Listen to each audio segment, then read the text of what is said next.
As we study the book of Revelation together, let me just remind you that in the middle of the tribulation, God is merciful.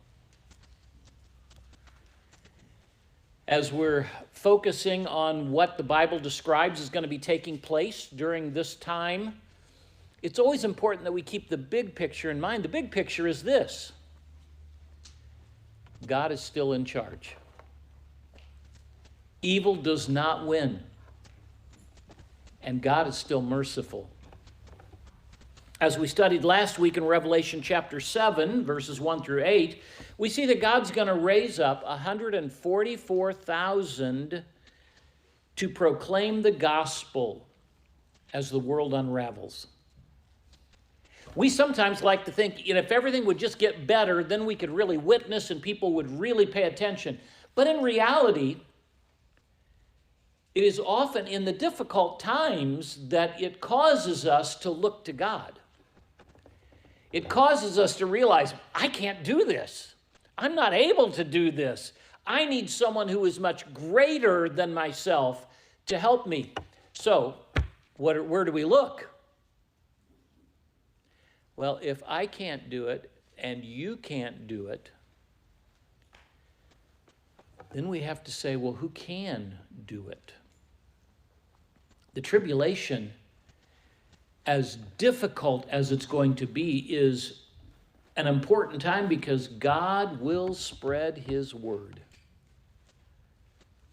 Through his angels, God is going to seal 144,000 believers, Jewish believers. Now, there are a number of ways you could interpret chapter 7. We talked about that last week, and I shared with you, here's what I believe. I believe when it says there are going to be 144,000 Jewish believers, I believe there are going to be 144,000 Jewish believers.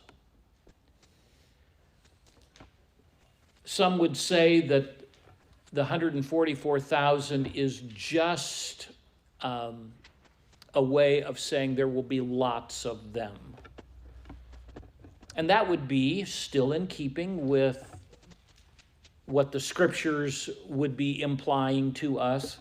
But I believe when it tells you something, it will give you a clue if it's not to be taken literally. If we follow the timeline through the book of Revelation, we see as God is speaking to the churches in chapters 2 and 3.